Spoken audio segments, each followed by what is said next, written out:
लोग सविनय अवज्ञा आंदोलन पढ़ चुके हैं, फिर भी इसको रिपीटेड एक बार चलते हैं शॉर्ट में। सविनय अवज्ञा आंदोलन क्या था? तो गांधी जी की खेड़ा सत्याग्रह, चंपारण सत्याग्रह, असहयोग आंदोलन जैसा ही एक आंदोलन था सविनय अवज्ञा आंदोलन। हालांकि जन आंदोलन का रूप तो असहयोग आंदोलन ले चुका था, लेकिन सविनय अवज्ञा आंदोलन उसका अगला रूप था और उससे बड़ा रूप था। सविनय अवज्ञा यानी कि सरकार की आज्ञा को जो हम लोग विनय पूर्वक मानते थे उसको अब नहीं मानेंगे, आज्ञा की अवहेलना करेंगे, अवज्ञा करेंगे, तो इसी को बोला गया सविनय अवज्ञा आंदोलन। थोड़ा सा कंफ्यूजन क्या है कि आप लोग के सामने अगर सविनय अवज्ञा की बात आती है तो आप लोग दांडी मार्च को ही सविनय अवज्ञा आंदोलन मान लेते, जबकि दांडी मार्च मात्र 24 दिन चला था। कब से कब तक चला था?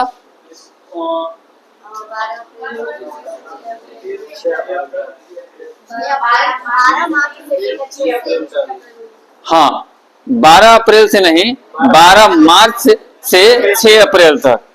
अभी चांदनी जी कहती 12 अप्रैल से लेकर 6 अप्रैल तक, तो 12 मार्च से लेकर 6 अप्रैल तक, जिसमें लगभग 24 दिन तक ये यात्रा चलता है। यात्रा शुरू होता है साबरमती से और साबरमती से बढ़ते हुए नडियाद जाता है, आनंद जाता है, बड़ौदा जाता है, सूरत जाता है और फाइनली नौसारी जो दांडी में है वहां जाके समाप्त होता है। और इसमें लगभग 78 अनुयायी गांधी जी के साथ होते हैं।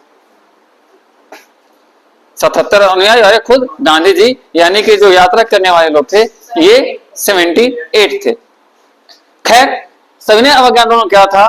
तो भारत के स्वतंत्रता आंदोलन में 19वीं सदी के उत्तरार्ध से ही एक नया मोड़ लेने लगा था। यानी कि 19वीं सदी जैसे ही स्टार्ट होने वाला था वहीं से टर्निंग पॉइंट हो गया था, मूवमेंट चेंज हो रहा था। क्यों? क्योंकि 1885 में जब कांग्रेस की स्थापना हुई तो वो कांग्रेस की स्थापना किसने किया था? एओ ह्यूम ने, कलकत्ता यूनिवर्सिटी से। कलकत्ता यूनिवर्सिटी से प्रपोजल गया था, वहीं पे पोस्टकार्ड भेजा गया था और उसके बाद ऐसे 84 में ये सब कुछ हो गया था, 84 में ही। उसके बाद एक संगठन बना, उसका नाम था कांग्रेस। तो ये बेसिकली अंग्रेजों के सपोर्ट के लिए बनाया गया था। लेकिन जब बंगाल विभाजन होता है या लगातार मुस्लिम लीग की स्थापना होती है, ये जो 19वीं सदी का जो स्टार्टिंग पॉइंट था, जब 1900 में हमारे बिरसा मुंडा जी को फांसी दी जाती है, तो ये जो था वो टर्निंग पॉइंट था। यहां से मूवमेंट जो था वो चेंज हो रहा था, बदल रहा था। क्लाइमेट जो था ना, मौसम जो था ना, एकदम चेंज हो रहा था। अब ये नया मूवमेंट में बाल पाल और लाल ये काफी चर्चा में है। बाल गंगाधर तिलक, लाला लाजपत राय और विपिन चंद्र पाल, और उनके साथ गोपाल कृष्ण गोखले जैसे नेताओं ने राजनीति में नींव रखी। इससे पहले की बात की जाए तो दादा भाई नौरोजी जैसे लोग थे, लेकिन जब न्यू एंट्री होती है तो यहाँ पे गरम दल का उदय होता है, ठीक है। और प्रथम विश्व युद्ध के बाद तो भारत की राजनीति में चेतना ही आ गया। मतलब प्रथम विश्व युद्ध में जो जो घटनाएं घटी उसे इंडियंस को लगा कि नहीं भाई, मेरे बिना तो अंग्रेज क्या है, क्योंकि यहाँ के लोगों को बुलाया गया था बाइज्जत। उसमें गांधी जी, उनकी पत्नी सरोजिनी नायडू, सभी लोग डोर टू डोर जाके कैंपेन करके यहाँ के लोगों को भेज रहे थे, जिसके TWW भी बोला गया, द वार वारंट। उसके बाद 1920 में जो सहयोग आंदोलन शुरू हुआ, ये एक तरह से सफल ही हो गया था चौरी चौरा घटना के चलते। तो चौरी चौरा घटना कांड में आग लगाने वाला क्या नाम था बताइए तो? हाँ, भगवान अहेर। भगवान अहेर। उसमें कितने लोग मारे गए थे? 21 पुलिसकर्मी और एक, हाँ। उसके बाद 1929 में लाहौर अधिवेशन होता है, जहां पूर्ण स्वराज की बात करी जाती है, यानी कि डोमिनियन स्टेटस का दर्जा हमको नहीं चाहिए, हमको पूर्ण स्वराज चाहिए। और इस अधिवेशन की अध्यक्षता करते हैं कांग्रेस के अध्यक्ष, तत्कालीन अध्यक्ष पंडित जवाहरलाल नेहरू। हालांकि अगर बात की जाए तो स्वराज हमारा जन्मसिद्ध अधिकार है, बाल गंगाधर तिलक ने 1905-6 में कह दिया, 1906 में ही कह दिया था। लेकिन वहां पे क्या था कि उन्होंने स्वराज की बात करी थी, यहां पे क्या है, पूर्ण स्वराज की बात है। 1930 12 मार्च 1930 को सविनय अवज्ञा आंदोलन शुरू होता है दांडी मार्च से। दांडी मार्च के बारे में आपको बता ही दिए। और ये 6 अप्रैल को गुजरात के समुद्र तट पर नमक बनाकर इस कानून को, नमक जो कानून जो था उसको तोड़ा जाता है। और बाद में आंदोलन बिहार, बंगाल, उत्तर प्रदेश, महाराष्ट्र, मद्रास और आदि जगहों पे फैल जाता है। और इतना ही नहीं, ये फैल के साउथ इंडिया यानी कि दक्षिण भारत में पहुंच जाता है। और वहां भी एक नमक यात्रा की जाती है और वो करते हैं श्री राजगोपालाचारी। ये करते हैं त्रिचिनोपल्ली से वेदारण्यम तक नमक यात्रा। असम में जो है वो वहां के विद्यार्थी और महिलाएं ये भी नमक यात्रा की विरोध कर, नमक कानून का विरोध करते हैं और आंदोलन को शुरू करते हैं। अगर बात की जाए उसके बाद गांधी इरविन समझौता भी सविनय अवज्ञा का ही पार्ट है। तो गांधी इरविन समझौता क्यों होता है, इसकी क्या जरूरत पड़ती है, ये आपको जानना होगा। क्योंकि गांधी इरविन समझौता जो था ये अंग्रेजों के साथ भारतीयों का क्या बोलते हैं, लेवल प्लेइंग फील्ड में पहली मीटिंग थी। मतलब पहला बार था कि इंडियनों को सम्मान के साथ टेबल पर बैठाकर मीटिंग किया गया था कि हम आपकी बात सुनेंगे। पहले क्या होता था कि भारतीय आंदोलन करते थे, ज्ञापन देते थे, मेमोरेंडम देते थे, डिमांड देते थे। लेकिन यहां क्या था कि यहां पे इरविन ने बुलाया। हुआ क्या कि 5 मार्च 1931 को लॉर्ड इरविन के साथ गांधी जी की एक मीटिंग होती है, एग्रीमेंट होती है। और इस गांधी इरविन समझौता को दिल्ली समझौता भी कहा जाता है। तो इसका दूसरा नाम दिल्ली समझौता भी है। होता क्या है कि इसकी पृष्ठभूमि, ये क्यों जरूरत पड़ता है, तो पहले हम लोग पृष्ठभूमि बनाएंगे। पहला है सविनय अवज्ञा आंदोलन, इसका पहला पृष्ठभूमि है क्योंकि ये पूरे देश में फैल जाता है और अंग्रेज इससे डर जाते हैं। अंग्रेजों की नींव हिलाकर रख देता है आंदोलन, उसके जो जड़ें हैं उसको हिला देता है। और अंग्रेज क्या करते हैं कि लाखों लोगों को गिरफ्तार करते हैं। इसमें लाखों लोग गिरफ्तार होते हैं, उसमें कांग्रेस के कार्यकर्ता और आम आदमी भी शामिल है। तो जो अरेस्टिंग था वो लाखों लोगों का था, छोटे मोटे संख्या नहीं थी। और कांग्रेस जो 1885 में इसका गठन हुआ था उसको गैर कानूनी संगठन घोषित कर दिया गया, यानी कि कानूनी रूप से उस पर बैन लगा दिया गया। अगर आपको कोई संगठन को बैन कर दिया जाए, कानूनी रूप से अपराधी घोषित कर दिया जाए, तो आप कोई भी प्रोटेस्ट नहीं कर सकते, और करोगे तो तुरंत अरेस्ट हो जाओगे। उसके बाद सरकार का पर भी दबाव था, आंदोलन को व्यापक जन समर्थन मिला था, लाखों लोग अरेस्ट हो गए थे, फिर भी आंदोलन रुकने का नाम नहीं ले रहा था। और सरकार को यह लगता है कि अब बिना समझौते के स्थिति को नहीं संभाला जा सकता है। तो उसके बाद करते क्या है वो कि गांधी जी को पहले बोलते हैं कि भाई तुमको रिलीज कर दे रहे हैं, बाकी मीटिंग क्या करेगा, गांधी जी भी जेल में तो समय। तो गांधी जी को रिलीज किया जाता है। और कुछ चीजें होती हैं, जैसे लंदन में गोलमेज सम्मेलन, तो भारतीय प्रश्नों विचार के लिए गोलमेज सम्मेलन पर सहमति बनती है जब गांधी जी को जेल से निकाला जाता है। तो जब वार्ता आता है तो बोला जाता है कि भाई हम आपकी बात मानेंगे, आप गोलमेज सम्मेलन आपके साथ करेंगे, आइए हम आपके साथ टेबल पे बैठ के मीटिंग करते हैं, आपके संविधान के बारे में चर्चा करते हैं। दूसरा होता है कि कांग्रेस जो है उसको, जब तो मैक्सिमम कांग्रेस में उसमें रहते हैं, जेल में रहते हैं, तो शामिल नहीं हो सकते हैं, तो कांग्रेसी भी शामिल नहीं हुए। और उसके बाद गांधी जी को रिहा किया गया और इरविन से बातचीत शुरू हुई। यानी कि पहला गोलमेज सम्मेलन में कांग्रेसी शामिल नहीं थे, उसका एक कारण यह भी था कि मैक्सिमम कांग्रेसी तो जेल में थे, और खास करके टॉप लीडर्स। तो उसके बाद जब गांधी जी को रिहा किया गया तो इरविन से बातचीत शुरू होती है। गांधी जी से बातचीत में सविनय अवज्ञा आंदोलन को समाप्त की जाएगी, ये गांधी जी सहमति प्रदान करते हैं कि अब मेरी बात मान लीजिए, हम लोग आंदोलन को समाप्त कर देंगे। गांधी जी का प्रपोजल होता है कि हम सविनय अवज्ञा आंदोलन समाप्त करने पर रेडी हैं, दूसरा गोलमेज सम्मेलन में हम जाएंगे। ठीक है, ये दो चीजें गांधी जी सहमति देते हैं। और सरकार बोलता है कि राजनीतिक कैदियों को हम रिहा कर देंगे, जो लाखों लोग अरेस्ट हुए हैं उनको हम रिहा कर देंगे, उनको, लेकिन उनको नहीं करेंगे जिनके साथ कोई, जिनके चलते कोई नुकसान हुआ है, मतलब जिन्होंने तोड़ फोड़ या हिंसा करी है, उनको रिहा नहीं किया जाएगा। कांग्रेस पर जो लगा हुआ प्रतिबंध है इसको हटा दिया जाएगा, इसको जो गैर कानूनी घोषित किया गया है ये गैर कानूनी नहीं रहेगा। ठीक है, जो भी जब्त संपत्ति है, जो भी प्रॉपर्टी को जब्त कर लिया गया है इसको वापस कर दिया जाए। होता है ना, कुर्की जब्ती किया गया तो प्रॉपर्टी आपका ले लिया जाता है, बेड़ा दरवाजा कबाड़ी सब उठा लिया जाता है, इसको वापस कर दिया जाए। चौथा है कि नमक बनाने का अपवाद कर दिया जाएगा। नमक के लिए कानून लड़ाई शुरू हुआ था, दांडी यात्रा वहीं से सविनय अवज्ञा आंदोलन की शुरुआत हुई। तो नमक बनाने का जो आपका अधिकार था, अब नमक बना सकते हैं, समुद्र से नमक ला सकते हैं, खा सकते हैं, बेच सकते हैं, जैसा आपका था वैसा रह जाएगा। इस पर सहमति बना। और शांतिपूर्ण अहिंसक आंदोलन आप कर सकते हैं। पहले क्या था कि आपको आंदोलन करना ही था, रॉलेट एक्ट में क्या था, नो वकील, नो दलील, नो अपील। लेकिन यहां तक कि आपको आंदोलन करने का अधिकार है, लेकिन वो अहिंसक होना चाहिए। तो पहला बार इसका महत्व क्या था, बहुत ज्यादा इंडिया को तो मिला नहीं कुछ, लेकिन एक चीजें थी कि पहला बार टेबल प्लेइंग जो पे बात हुआ, लेवल प्लेइंग फील्ड पे बात हुआ, दोनों समान स्तर पे बात हुआ। यहाँ पे मतलब टेबल टॉक हुआ, जितने वैल्यू गांधी जी को मिला उतना ही वैल्यू वहां इरविन को था, यहाँ कोई छोटा बड़ा होकर बात नहीं हुआ। हाँ, दूसरा है कि इसे इंटरनेशनल पॉपुलैरिटी जबरदस्त मिला, क्योंकि ब्रिटेन गवर्नमेंट को उस समय झुका देना कोई छोटी बात नहीं थी। तो पूरी दुनिया में इस बात की चर्चा हुई कि इंडियंस जो है ब्रिटेन को झुका दी।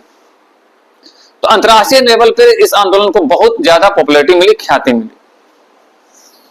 तीसरा है कि गांधी जी दूसरा गोलमेज सम्मेलन पर जाने के लिए सहमत हो गए और चले गए। तो ये तीन इसके मुख्यतः महत्व की बातें। हालांकि सुभाष चंद्र बोस और पंडित जवाहरलाल नेहरू जैसे नेताओं ने इसकी तीखी आलोचना की, क्योंकि इसमें जो भी चीजें मांगी गई थी वो आधी अधूरी थी। क्योंकि ये आंदोलन जब चल रहा था और जिस पीक में था, तो लोग ये सोच रहे थे कि अब हमको आजाद होने से कोई रोक नहीं सकता है। और टारगेट में हम लोग 1932 को हम लोग आजादी का टारगेट रख के चल रहे थे। हाँ, जो हिसाब से लाखों लोग अरेस्ट हो रहे थे, विस्फोटक मूड में थे, शांतिपूर्ण गुट अलग था, गरम दल अलग था। भगत सिंह, सुखदेव, राजगुरु की जो फांसी की बात थी उस पर सहमति नहीं बनी। गांधी जी को अगर क्रिटिसाइज किया जाता है तो एक ही मुद्दे पे किया जाता है। उन्होंने जो भी अभी तक उनके लाइफ का काम रहा उसमें एक ही मुद्दे पे उनको लोग क्रिटिसाइज करते हैं कि वो भगत सिंह का फांसी नहीं रोकवा पाए, क्योंकि वो एक बैरिस्टर भी थे। दूसरा है कि इरविन के साथ बैठने का भी उन्हीं को मौका मिला था। तो इस बात पे वो नहीं अंग्रेज सरकार को चुका पाए, ये लोगों का कहना होता है। और इस सच में इसका विरोध पंडित जवाहरलाल नेहरू ने खुद किया, जो भारत के पहले प्रधानमंत्री भी हुए। सुभाष चंद्र बोस ने भी खुद किया। तो इसकी आलोचना भी हुई, गांधी इरविन समझौता की आलोचना भी हुई। एक्चुअली कभी भी आप कोई भी कंटेंट लिख रहे हो तो एक तो आपका कंटेंट होगा। कंटेंट शुरू होता है प्रस्तावना से, प्रस्तावना के बाद आप विषय प्रवेश करो, विषय प्रवेश के बाद उसका उद्देश्य, उसके बाद उसका महत्व और अंत में उसका आलोचना। ये स्टाइल से आप जब लिखोगे तो आपका 5 मार्क्स का क्वेश्चन हो, 20 मार्क्स का क्वेश्चन हो, फुल मार्क्स मिलेंगे। तो लिखने का कंटेंट यही होता है कि आप प्रस्तावना शुरू करो और आलोचना पे खत्म करो।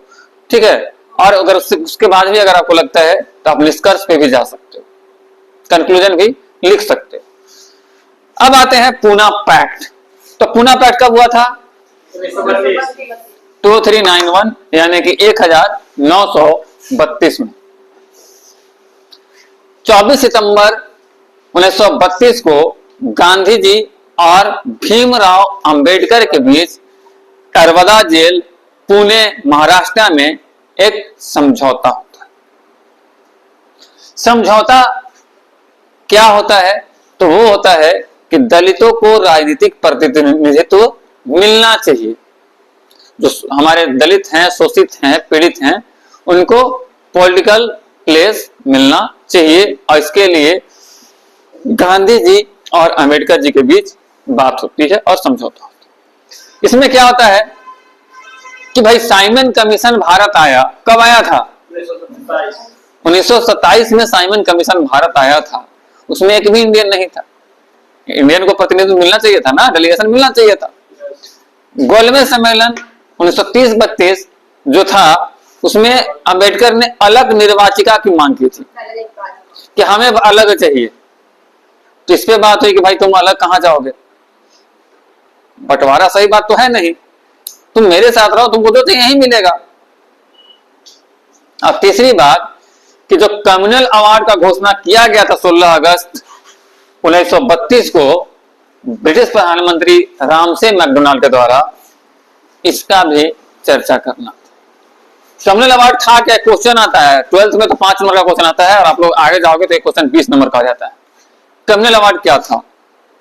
तो कम्युनल अवार्ड में राजनीतिक प्रतिनिधित्व, क्षेत्रीय प्रतिनिधित्व और निर्वाचिका, अलग निर्वाचिका को दे दिया गया था।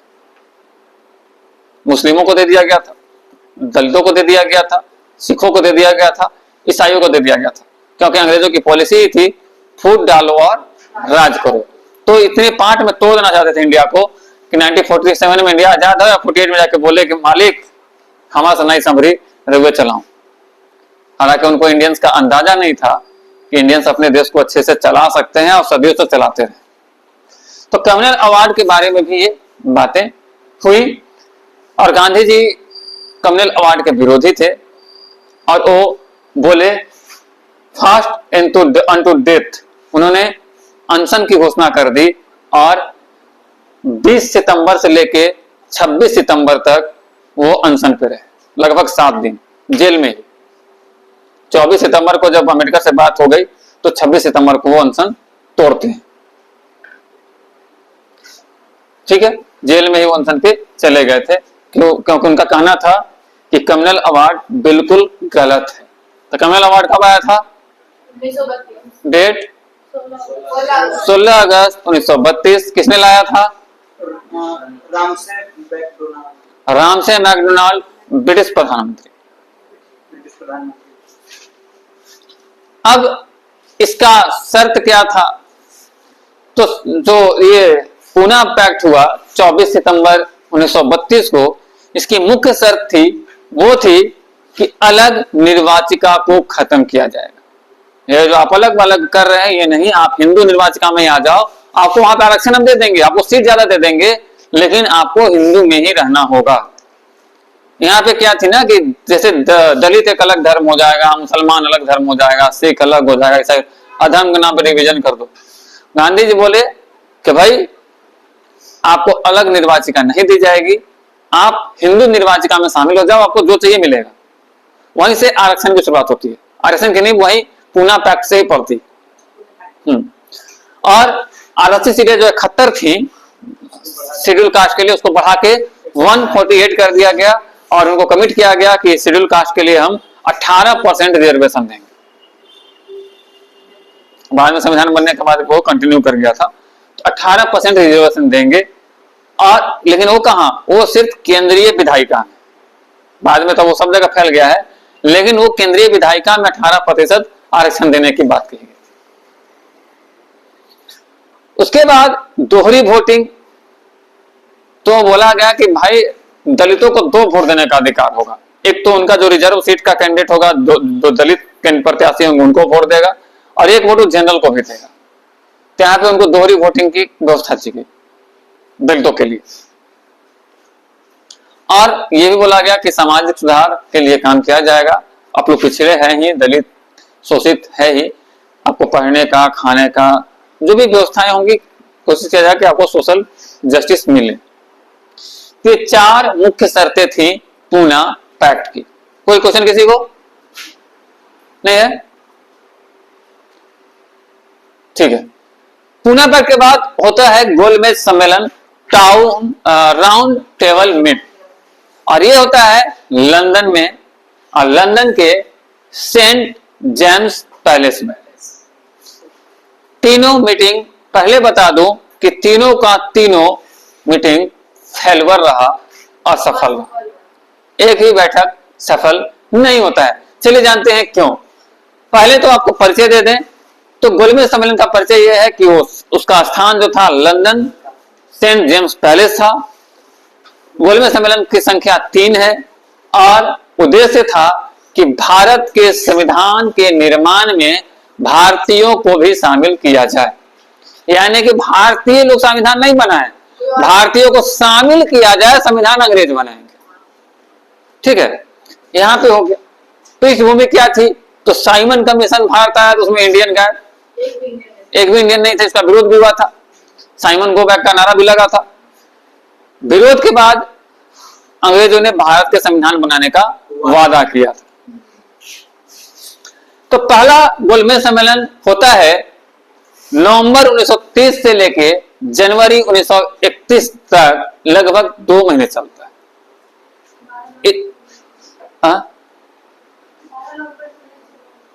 हाँ, 12 नवंबर से 19 जनवरी तक 2 महीने चलता है। और लंदन में सब जितना तीनों सम्मेलन लंदन में ही होगा। इसमें 89 डेलीगेट पार्टिसिपेट करते हैं, 89 लोग भाग लेते हैं, लेकिन इसमें राष्ट्रीय कांग्रेस का कोई भी प्रतिनिधि भाग नहीं लेता है, ड्यू टू रीजन कि सभी लोग उस समय जो टॉप लीडर्स थे वो जेल में थे सविनय अवज्ञा आंदोलन मूवमेंट में। भाग कौन लेता है? तो जितने रजवाड़े होते हैं, राजा महाराजा, मुस्लिम लीग, दलित वर्ग से अंबेडकर जी, सिख, एंग्लो इंडियन, ईसाई और कुछ प्रतिनिधि। चर्चा होती है कि डोमिनियन स्टेटस दे दिया जाए। डोमिनियन स्टेटस पता ही है, सरकार आपकी होगी लेकिन चलेगी उनके आदेश से, उनके मन से, तो ये दे दिया जाए। और प्रांतीय स्वशासन पर चर्चा होती है कि भाई जो प्रांत हैं उनको स्वशासन दे दिया जाएगा, यानी कि शासन तुम करो, राज हम चलाएंगे। और इसी में कुछ लोग खुश भी होते हैं, जैसे मुस्लिम लीग था, शामिल था, सिख थे, दलित थे, उसमें मीटिंग में वो लोग शामिल थे और इन लोग चीजों पर चर्चा हुआ कि आपको राजनीतिक प्रतिनिधित्व मिलेगा। उद्देश्य क्या था ना कि बच्चा को जैसे चॉकलेट देकर नहीं ठगा जाता है, वैसे ठग लेना। और छोटे छोटे लेवल के लोग को अगर दे दीजिएगा, मान लो कि एक गरीब आदमी उसको 5 लाख रुपया दे दीजिए, तो समझ लो कितना खुश हो जाएगा। अब अमानी को जाकर 5 लाख रुपया दोगे तो उसको पता चलेगा? तो एक लेवल होता है। दूसरा मीटिंग होता है 7 सितंबर से 1 दिसंबर तक 1931 में, प्लेस लंदन ही था। अब जाहिर सी बात है कि गांधी इरविन समझौता हो गया था, तो वहां पे गांधी को जाना था डेलीगेट में, तो कांग्रेस वहां पे उस समय में शामिल होता है। और कांग्रेस के साथ रजवाड़े, मुस्लिम लीग, दलित, सिख, एंग्लो इंडियन, ये सब सभी में रहते हैं। होता क्या है कि यहाँ पे जब बात आती है डोमिनियन स्टेटस की, जब बात आती है पृथक राज्य की, जब बात आती है पृथक निर्वाचिका की, ये जो था ना कम्युनल अवार्ड, जब कम्युनल अवार्ड की बात आती है, अलग निर्वाचिका की बात आती है, तो गांधी जी बैठक को का बहिष्कार कर देते हैं, बाइकआउट करते हैं और वो वापस आ जाते हैं। यानी कि ये बैठक भी असफल। तीसरा बैठक 17 नवंबर से 24 दिसंबर 1932 में होता है लंदन, और यहां भी कांग्रेस बाइकआउट करती है, नहीं जाती। मुस्लिम लीग, दलित, जो भी बाकी संगठन जाते हैं, कांग्रेस नहीं जाती है। रीजन कि इंडिया में सविनय अवज्ञा आंदोलन पुनः पीक पे था और यहाँ पे गिरफ्तारियां हो रही थी, तो वहां भी नहीं जाती है और वो भी असफल हो जाता है। तो 3 गोलमेज सम्मेलन हुए, तीनों असफल हुआ। एक में गांधी जी गए थे कांग्रेस के प्रतिनिधि के रूप में, उस गांधी जी ने उसका भी विरोध करके वापस आ गए। तीनों गोलमेज सम्मेलन के बाद भारत शासन अधिनियम अंग्रेजों द्वारा बनाया जाता है 1935 में, जिसमें आज के भारतीय संविधान का बहुत सारा चीज उसमें दिखता है, झलक दिखता है, और उसमें प्रांतीय स्वशासन दी जाती है। उसके बाद ही वोटिंग हुआ तो प्रांतीय स्वशासन से लोग चुन के आए, संविधान सभा गठन हुआ, फिर हमारा देश आजाद हुआ। तो आज इतना ही। अगले क्लास में हम लोग पढ़ेंगे भारत छोड़ो आंदोलन। ठीक है।